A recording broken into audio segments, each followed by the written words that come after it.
കൊച്ചിയിൽ നടിയെ ആക്രമിച്ച കേസിലെ 8ാം പ്രതിയും നടനുമായ ദിലീപിന് തിരിച്ചടി. കേസിൽ സിബിഐ അന്വേഷണം വേണമെന്ന ദിലീപിന്റെ ആവശ്യം ഹൈക്കോടതി ഡിവിഷൻ ബെഞ്ചും തള്ളി. എറണാകുളം പ്രിൻസിപ്പൽ സെഷൻസ് കോടതിയിലെ വിചാരണ നടപടികൾ അവസാന ഘട്ടത്തിലെന്ന് നിരീക്ഷിച്ചാണ് നടപടി.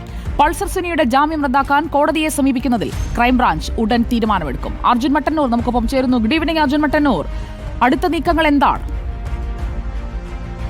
സുജയ, നടിയെ ആക്രമിച്ച കേസിന്റെ വിചാരണ അതിന്റെ അവസാന ഘട്ടത്തിൽ എത്തി നിൽക്കുമ്പോഴാണ് കേസിലെ 8ാം പ്രതിയും നടനുമായ ദിലീപ് സിബിഐ അന്വേഷണം വേണം എന്നൊരാവശ്യവുമായി ഹൈക്കോടതിയെ സമീപിച്ചത്. ആദ്യം സിംഗിൾ ബെഞ്ച് ഈ ആവശ്യം തള്ളിയിരുന്നു. അതിന് പിന്നാലെ ദിലീപ് ഡിവിഷൻ ബെഞ്ചിനെ സമീപിച്ചു.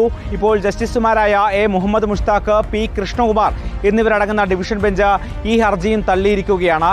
നേരത്തെ തന്നെ ഇതുമായി ബന്ധപ്പെട്ട ഒരു കേസിലെ പ്രതി എങ്ങനെയാണ് സിബിഐ അന്വേഷണം, മറ്റൊരു ഏജൻസിയുടെ അന്വേഷണം വേണം എന്നൊരാവശ്യവുമായി രംഗത്തെത്തുക എന്നൊരു ചോദ്യം ഹൈക്കോടതി ചോദിച്ചിരുന്നു.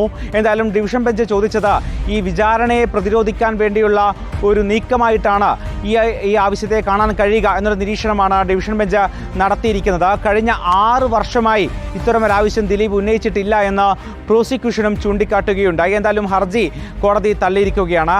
അതേസമയം കേസിലെ 1ാം പ്രതിയായ പൾസർ സുനിയുടെ ജാമ്യം റദ്ദാക്കണം എന്നൊരു അപേക്ഷ കോടതിയിൽ സമർപ്പിക്കാൻ ഒരുങ്ങുകയാണ് അന്വേഷണ സംഘമായ ക്രൈംബ്രാഞ്ച്.